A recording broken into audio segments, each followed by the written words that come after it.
Hi అండి, good morning. ఎలా ఉన్నారండి? అందరూ బాగున్నారా? నేను చాలా బాగున్నాను. అలాగే మీరు బాగుండాలి అని మనస్ఫూర్తిగా కోరుకుంటున్నాను. Welcome back to our channel I N T V Telugu. మార్నింగే లేచేసానండి 7 o'clockకి. అండ్ కిచెన్లో గిన్నెలు మొత్తం క్లీన్ చేసేసాను. అలాగే వాషింగ్ మిషన్లో బట్టలు కూడా వేసేసాను. అవన్నీ కూడా ఆరబెట్టేస్తున్నాను. ఇక్కడ మాకు దుబాయ్లో బయట ఆరబెట్టడానికి ఉండదండి. సో ఈ స్టాండ్ మీదే ఆరబెట్టుకోవాలి. ఆ కిటికీ చూపించాను కదా, ఆ కిటికీ ఓపెన్ చేస్తే ఎండ వస్తుంది. సో అక్కడైతే నేను ఎప్పుడు బట్టలు ఆరేస్తూ ఉంటాను. బట్టలు ఆరేయడం అయిపోయిన తర్వాత ఇల్లు మొత్తం క్లీన్ చేస్తున్నానండి. ఇవాళ మా పాపకి స్కూల్లో అడ్మిషన్ టెస్ట్ ఉంది. నర్సరీకి కూడా అడ్మిషన్ టెస్ట్ అండి. అందుకే నేను తొందరగా లేచి పనులన్నీ కంప్లీట్ చేసుకుంటున్నానండి. 11 o'clock అయితే అపాయింట్మెంట్ ఇచ్చారు. కానీ 11 o'clock అయితే ఎగ్జాక్ట్గా ఉండాలి మనం స్కూల్లో. ఎందుకంటే సండేస్ ఇక్కడ స్కూల్ హాఫ్ డేస్ వరకే ఉంటాయండి. 12 o'clockకి వాళ్ళు క్లోజ్ చేసేసుకుంటారు. సో మనం 11 o'clock అయితే ఎగ్జాక్ట్గా వెళ్ళాలి. సో మా హస్బెండ్ అయితే ఇంకా తొందరగా చేయండి, బయలుదేరదాం అంటూ ఉన్నారండి. ఇంకా పిల్లల్ని అయితే లేపేసి స్నానాలు చేయించేశాను. అండ్ బ్రషెస్ కూడా లేవగానే పాపం చేసేసుకున్నారు తొందరగా. ఇంకా టిఫిన్లు అయితే పెట్టేస్తున్నాను ఇద్దరికి. టిఫిన్లు చేసిన తర్వాత ఇంకా స్కూల్కి అయితే బయలుదేరాలండి. పాపను మాత్రం ఇక్కడ ఇంటికి దగ్గరగా ఉండే స్కూల్లోనే జాయిన్ చేయాలి అని డిసైడ్ అయిపోయాము. ఎందుకంటే హాఫ్ డే స్కూల్సే ఉంటాయండి వీళ్ళకి మోస్ట్లీ. సో హాఫ్ డే నేను వెళ్ళి తీసుకొచ్చేలాగుంటే కొంచెం నాకు కూడా బాగుంటుందని ఇంటి దగ్గర కొంచెం స్కూల్లోనే జాయిన్ చేస్తున్నాము. అది కూడా ఇంటర్నేషనల్ స్కూల్ అండి, సిబిఎస్ఈ కాదు, ఐసిఎస్సి స్కూల్లో జాయిన్ చేస్తున్నాము. ఆ డీటెయిల్స్ కూడా చెప్తాను. నేను ఎందుకు ఐసిఎస్సికి వెళ్ళాను, సిబిఎస్ఈకి ఎందుకు వెళ్ళలేదు అనేది కూడా ఒక రీజన్ ఉంది. ఆ రీజన్ కూడా నేను షేర్ చేస్తానండి. ఇప్పుడైతే టిఫిన్ చేసేసి ఇంట్లో నుంచి అయితే బయలుదేరుతున్నాం.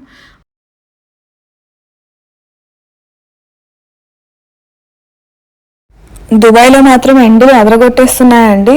మన 8 o'clockకి దుబాయ్లో, మన 12 o'clock ఎలా ఉంటుంది మన ఇండియాలో అంత ఎండలు అయితే ఉంటాయండి బాబు. చాలా ఎండలు ఉంటాయి. ఇంకా 11 o'clockకి చెప్పండి, ఇంకా బయటకు వెళ్ళాల్సిన అవసరమే లేదు.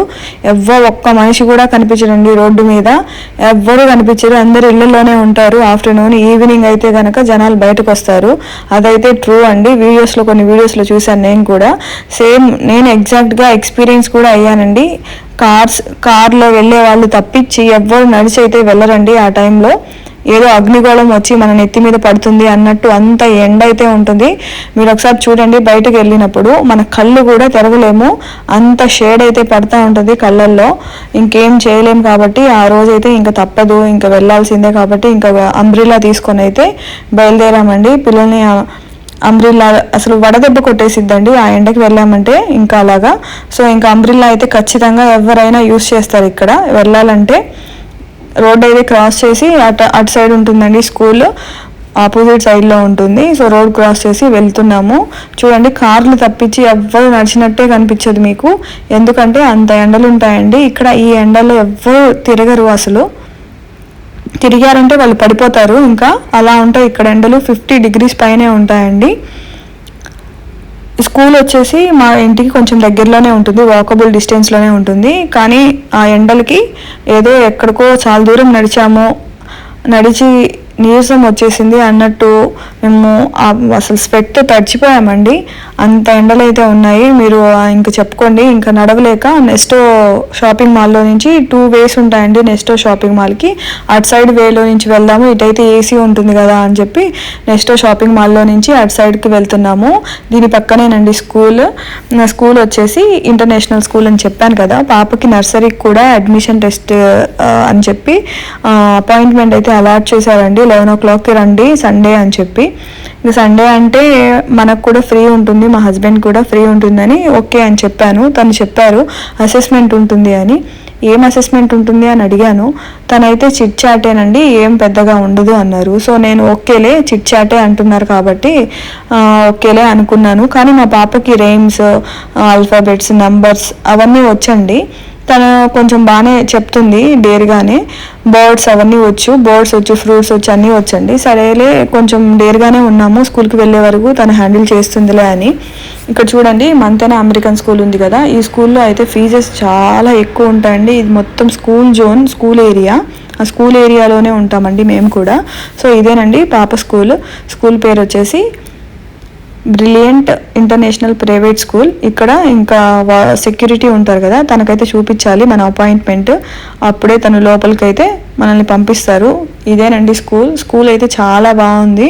చాలా పెద్ద ఏరియాస్ ఉంటాయండి ఇక్కడ స్కూల్స్కి. నేను మా బాబు స్కూల్ కూడా చూపించాను, ఎవరైనా చూడకపోతే చూడండి. మా బాబు కూడా ఎమిటీ ప్రైవేట్ స్కూల్లో చదువుతున్నాడు ఇక్కడ షార్జాలోనే. ఇంకా పాపకి ఇక్కడ అడ్మిషన్ కోసం అయితే ఇప్పుడు వచ్చాము.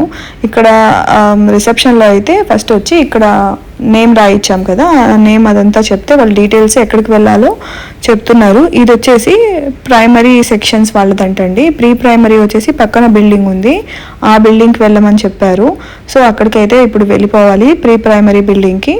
ప్రీ ప్రైమరీ బిల్డింగ్ వచ్చేసి కొంచెం ఓల్డ్గా ఉందండి. అంటే ఈ స్కూల్ కొంచెం ఓల్డ్ స్కూలే, ఇదైతే రెనోవేషన్ చేసి కొంచెం బాగుంది. అది ఇప్పుడు రెనోవేషన్ చేస్తూ ఉన్నారు. కానీ ఏంటంటే స్కూల్స్లో క్లాస్ రూమ్స్లో అన్నీ ఏసీ ఉంటుంది కాబట్టి మనకి ప్రాబ్లం అయితే ఏమి ఉండదండి. స్కూల్ కూడా నాకు చాలా బాగా నచ్చింది, ఎన్విరాన్మెంట్ కూడా. అండ్ ఫీజు కూడా కొంచెం రీజనబుల్గానే ఉందండి. ఇంటర్నేషనల్ స్కూల్స్ అంటే 20,000 dirhams పైనే ఉంటాయండి ఇక్కడ. కానీ మా పాప ఇప్పుడు జాయిన్ చేయబోతున్నాము అనే స్కూల్ వచ్చేసి 15,000, అడ్మిషన్కి వెళ్ళిన స్కూల్ వచ్చేసి 15,000 dirhams అయితే ఉంది. ఇంకా పైన ఏమన్నా ఉంటాయేమో తెలీదు. ట్రాన్స్పోర్ట్ కూడా నేను వెళ్ళి తీసుకొద్దాం అనుకుంటున్నాను ఇప్పుడు వరకు ప్రజెంట్. ఇంకా వాళ్ళు రిసెప్షన్ వాళ్ళు ఇక్కడ ఒక మ్యామ్కి చెప్పారు, ఈమె వచ్చేసి హెల్పర్ అండి. హెల్పర్ కూడా చూడండి ఎంత ప్రొఫెషనల్గా ఉన్నారో ఇక్కడ. ఆ డ్రెస్సింగ్ కానీ వాళ్ళు మాట్లాడే ఇంగ్లీష్ కానీ మొత్తం ప్రొఫెషనల్గా ఉన్నారండి. మేము అనుకున్నాం మేమే ఫస్ట్ వచ్చామేమో అని లోపల కూర్చోమంటే చూడండి ఎంతమంది పేరెంట్స్ వెయిట్ చేస్తున్నారు పిల్లల్ని తీసుకొని. వీళ్ళంతా కూడా అరబ్ వాళ్ళు లాగే ఇక్కడైతే మనల్ని వెయిట్ చేయమని చెప్పారు. మేమైతే వీళ్ళందరినీ చూసి కొంచెం భయపడ్డామండి. మన పాపకి అడ్మిషన్ వస్తుందా లేదా, ఎంతమంది వెయిటింగ్లో ఉన్నారు, అసలు అడ్మిషన్ వస్తుందా లేదా, తను చెప్పగలుగుతుందా లేదా, ఆన్సర్ చేయగలుగుతుందా లేదా అని కొంచెం డౌట్ అయితే స్టార్ట్ అయ్యింది లోపలికి వచ్చి కూర్చున్న తర్వాత. ఎందుకంటే మా పాపకి ఇంగ్లీష్ అంతగా మేము నేర్పించలేదండి. మా బాబుకైతే ఫ్లూయెంట్గా వచ్చు ఇంగ్లీషు. వాడు చిన్నప్పటి నుంచే ఇంగ్లీష్లోనే మాట్లాడతాడు. మా హస్బెండ్ నేను కూడా ఇంగ్లీష్లోనే మాట్లాడే వాళ్ళం వాడితో. సో వాడికి హిందీ అంతగా రాలేదండి. అది డిసడ్వాంటేజ్ అయింది మాకు. మేమేంటంటే హిందీలోనే మాట్లాడుకుంటాం ఇంట్లో మా రిలేటివ్స్లో. వాడు హిందీలో మాట్లాడితే అంతగా వాడికి రావట్లేదు, హాఫ్ ఆఫ్ హిందీయే వస్తుంది. సో అందుకని చెప్పి మేము డిసైడ్ అయ్యామండి, పాపకు మాత్రం ఫ్లూయెంట్గా హిందీలోనే మాట్లాడాలి. ఇంగ్లీష్ ఎలాగో స్కూల్కి వెళ్ళాక నేర్చుకుంటారు, వాళ్ళకైతే ఎలాగైనా వచ్చేస్తుంది ఇంగ్లీష్ అని మేమైతే హిందీలోనే పాపకి అలవాటు చేశామండి. లాంగ్వేజ్ మొత్తం ఫ్లూయెంట్గా మాట్లాడుతుంది తను హిందీ. మా బాబుకైతే హిందీ రాదు అంతగా, హాఫ్ ఆఫ్ మాట్లాడతాడండి వాడు. హాఫ్ మిక్సింగ్లో మాట్లాడతాడు, ఇంగ్లీష్ హిందీ హాఫ్ ఆఫ్ మాట్లాడతాడు. సో మా పాపకి అదొక్క డౌటే అండి మాకు, ఇంగ్లీష్లో తను అర్థం చేసుకొని ఆన్సర్ చేయగలదా లేదా అని. కొన్ని అయితే నేర్పించాము, what is your name, father name అవన్నీ నేర్పించాము. తనైతే కొంచెం నేర్చుకుంది ఫాస్ట్గానే. మాకైతే ఏం అడుగుతారని భయం ఉంది, కానీ ఎలా హ్యాండిల్ చేస్తుందో చూడాలి. ఇంకా లోపలికి వెళ్ళాక ఒక్కొక్కరిని పిలుస్తూ ఉన్నారు కదా, మేమైతే లాస్ట్లో వచ్చాము. మాది 4th నెంబర్ అండి. ఒక్కొక్క పేరెంట్ ఇద్దరిద్దరు పిల్లల్ని తీసుకొచ్చారు అడ్మిషన్స్ కోసం. సో ఇంకా మా టర్న్ అయితే వచ్చింది. ఈ లోపల పక్కన రూమ్లో ప్రిన్సిపల్ మేడం ఉన్నారండి, తనైతే పిలిచారు లోపలికి. మమ్మల్ని అయితే ఫస్టే చెప్పేశారు, మీరైతే బ్యాక్ సైడ్ కూర్చోవాలి, అస్సలు మీరు హెల్ప్ చేయడానికి లేదని. తన ఫేస్ అయితే చూడండి ఒకసారి, నేను ఇక్కడ ఫ్రీజ్ చేశాను. ఎంత కోపంగా యాంగ్రీ ఫేస్తో మాట్లాడుతుందండి, అసలు స్మైలింగే లేదు ఫేస్. అసలు ఐబ్రోస్ పైకి లేపి అలా యాంగ్రీగా మాట్లాడుతుంది. అయినా కానీ మా పాప భయపడకుండా అలాగే స్టబాన్గా కూర్చొని తను అడిగిన దానికి తనకు వచ్చినవన్నీ చెప్పేసిందండి. మేమైతే చాలా హ్యాపీగా ఫీల్ అయ్యాము, దానికే హ్యాపీగా ఫీల్ అయ్యామండి. కూర్చుంది కదా, అసలు భయపడి మా దగ్గరికి వచ్చేయకుండా మేము తన బ్యాకే కూర్చొని ఉన్నాము. అయినా కానీ తను మా దగ్గరికి వచ్చేయలేదు నేను కూర్చోను అని. మా పాప ఎప్పటి నుంచో అడుగుతుంది నేను స్కూల్కి వెళ్తానని. సో కొంచెం అయితే తనకి హ్యాపీ కూడా ఉంది, స్కూల్కి వెళ్తున్నాను నేను, స్కూల్లో జాయిన్ అవుతున్నానని. మంచిగా కూర్చొని తను అడిగిన దానికి అన్నిటికీ ఆన్సర్ చెప్పిందండి. తను ఏం అడిగిందో కూడా చెప్తాను. ఆ ఇంటర్వ్యూ అయిపోయిన తర్వాత మేమైతే ఇక్కడ ప్లే ఏరియాకి వచ్చాము పాపని తీసుకొని. ఇంకా తను ఆడుకుంటానంటే స్కూల్లోనే ప్లే ఏరియా ఉంది, ఇండోర్గా ఉంటుందండి ఇది. అవుట్డోర్లో అయితే చెప్పాను కదా ఎండలు అయితే అద్దర కొడుతూ ఉంటాయి, సో ఇండోర్లోనే పెట్టుకుంటారు ఏదైనా కానీ ఇక్కడ స్కూల్స్లో. ఇంక ఇవన్నీ ఆడుకుంటూ ఉంది. నేను చెప్తాను చూడండి తను ఏం అడిగిందో.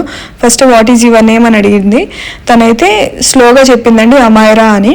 గట్టిగా అడిగింది. తర్వాత వాట్ ఈజ్ యువర్ నేమ్ అని గట్టిగా అడిగేసరికి తను కూడా గట్టిగా చెప్పిందండి అమైరా అని. ఓకే అని కొంచెం స్మైల్ ఇచ్చింది. తర్వాత నెక్స్ట్ క్వశ్చన్ అడిగింది, హౌ ఓల్డ్ ఆర్ యూ అని.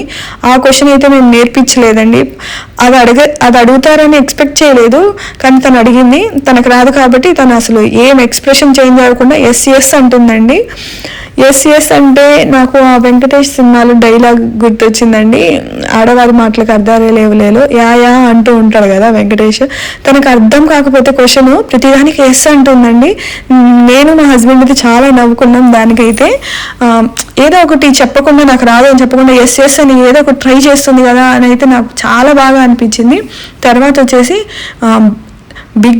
Big animal, small animal, length wise big ఏది, స్మాల్ ఏది అన్నీ అసలు ఫస్ట్ క్లాస్ వాళ్ళకి అడ్మిషన్ టెస్ట్కి ఎలా అయితే అడుగుతారో అలా అడిగిందండి. అన్ని కలర్స్ అడుగుతుంది, షేప్స్ అడుగుతుంది, అండ్ కౌంట్ చేయమని చెప్తుంది ఆబ్జెక్ట్స్, అండ్ కొన్ని పిక్చర్స్ చూపించి దాని యాక్షన్స్ అడుగుతుందండి. The bird is flying or sitting అని అడుగుతుంది.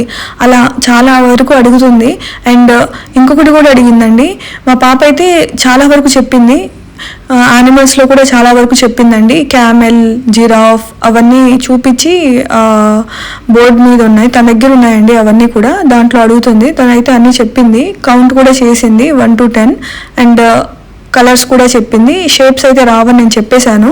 తనైతే అడిగింది, మీకు రాకపోతే కూడా చెప్పేసేయండి, ఏం ప్రాబ్లం లేదు, వచ్చినవే అడుగుతాను నేను అనింది. ఆ తర్వాత అయితే కొంచెం హ్యాపీ అనిపించింది. ఓకే ఈమె అబ్జర్వ్ చేస్తుందేమో, అంత యాంగ్రీగా ఉంది అని మా హస్బెండ్ చెప్పారు. తర్వాత తను అబ్జర్వ్ చేస్తుంది, చూడు తన స్మైలీగా అడిగేస్తే తను కూడా స్మైల్ చేసేసి చెప్పకుండా ఉంటుంది కదా, తనకు వచ్చో లేదో ముందు అబ్జర్వ్ చేస్తుంది. సో అందుకే ఆమె అంత స్టబాన్గా ఉంది అని చెప్పి మా హస్బెండ్ చెప్పారు. తర్వాత నాకు కూడా అనిపించింది, ఫస్ట్ అయితే కోపం వచ్చింది, ఈమెంటి చిన్నపిల్లల దగ్గర కూడా అంత స్టబాన్గా ఉంది అని. కానీ తర్వాత అయితే అనిపించింది, ఓకే ఆమె అంత స్టబాన్గా ఉండడం వల్లే పాప కూడా ఎగ్జాక్ట్గా తను వచ్చినవన్నీ ఎగ్జాక్ట్గా చెప్పేసిందని. ఇక్కడ చూడండి మా బాబు అయితే చాలా హ్యాపీగా ఫీల్ అవుతున్నాడు. మా హస్బెండ్ నేను కూడా చెప్పుకొని చాలా హ్యాపీగా ఫీల్ అయ్యామండి. ఎందుకంటే తను అక్కడ కూర్చోవడమే గ్రేట్, అసలు అంత యాంగ్రీగా ఫేస్ పెట్టుకొని ఉంది ఆమె, అయినా కానీ కూర్చొని ఆమె అడిగిన దానికి అన్నిటికీ చెప్పిందండి ఆన్సర్. అండ్ ఒకటి చెప్పడం మర్చిపోయాను, తను ఫేస్ డ్రా చేయమని చెప్పిందండి. ఫేస్ డ్రా చేయమంటే మా పాపకి ఫేస్ డ్రా చేయడం, డ్రాయింగ్స్ ఇంకా నేర్పించలేదు, కానీ పెన్సిల్ పట్టుకోవడం, లైన్స్ డ్రా చేయడం అయితే వచ్చు. తను అడగగానే మా పాప పెన్సిల్ తీసుకొని వైట్ పేపర్ మీద సర్కిల్ డ్రా చేసిందండి. నేనైతే అసలు షాక్ అయిపోయాను, ఫేస్ సర్కిల్ షేప్లో ఉంటుందని కూడా తను అబ్జర్వ్ చేసేసింది. పిల్లలు అంతేనండి, మనం నేర్పించకపోయినా చూసి నేర్చేసుకుంటారు. తను ఐస్, నోస్ అవన్నీ డ్రా చేయలేదు, కానీ సర్కిల్ డ్రా చేసింది.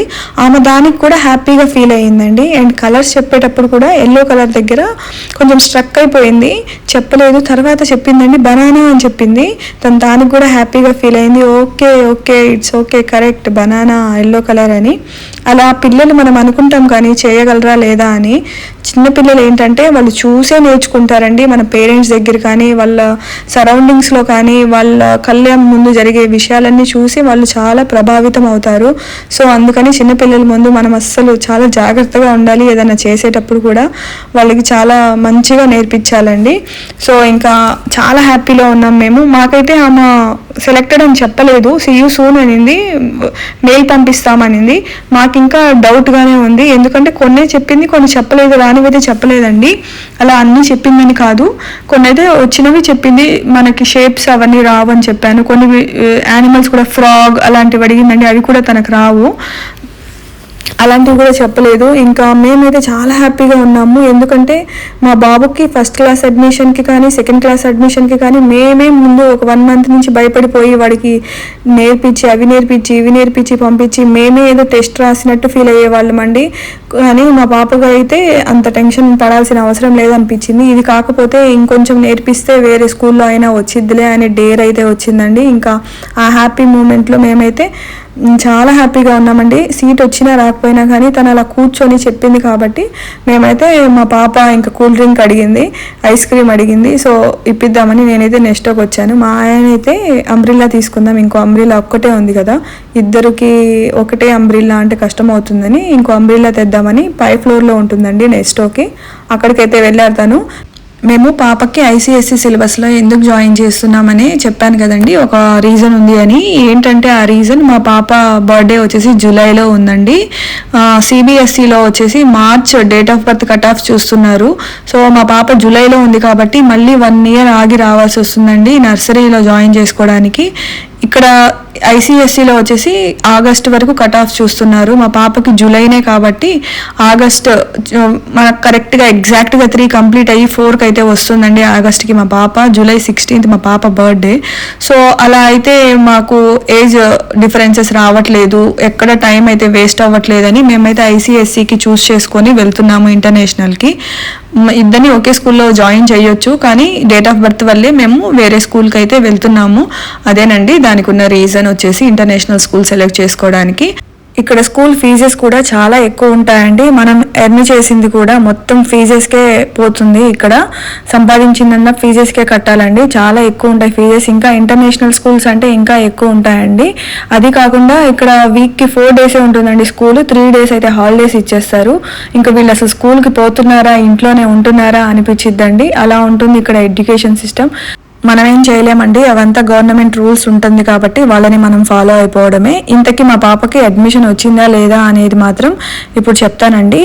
మేము ఇంటికి వచ్చేసాము, షాపింగ్ అంతా చేసుకొని ఇంకా లంచ్ కూడా ఆర్డర్ చేసుకొని తినేసాక ఈవినింగ్ మెయిల్ వచ్చిందండి, మీ పాప సెలెక్ట్ అయ్యింది, అడ్మిషన్ అయితే క్లియర్ అయిపోయింది, మీరు అడ్మిషన్ టెస్ట్కి ముందు కన్ఫర్మ్గా మనీ అయితే పే చేయండి, ఒక 500 dirhams అని మెసేజ్ అయితే మాకు మెయిల్ అయితే వచ్చిందండి. మేము చాలా హ్యాపీగా ఉన్నాము. సో ఆ మెయిల్ చూశాక ఇదేనండి వీడియో అయితే మీకు నచ్చినట్టయితే ఒక లైక్ అయితే ఇవ్వడం మర్చిపోకండి. అలాగే నా ఛానల్ని సబ్స్క్రైబ్ చేసుకొని పక్కనే వచ్చే బెల్ ఐకాన్ని కూడా యాక్టివేట్ చేసుకొని అందులో ఆల్ అనే ఆప్షన్ని యాక్టివ్ చేసుకోండి. Thank you so much for watching. Bye bye.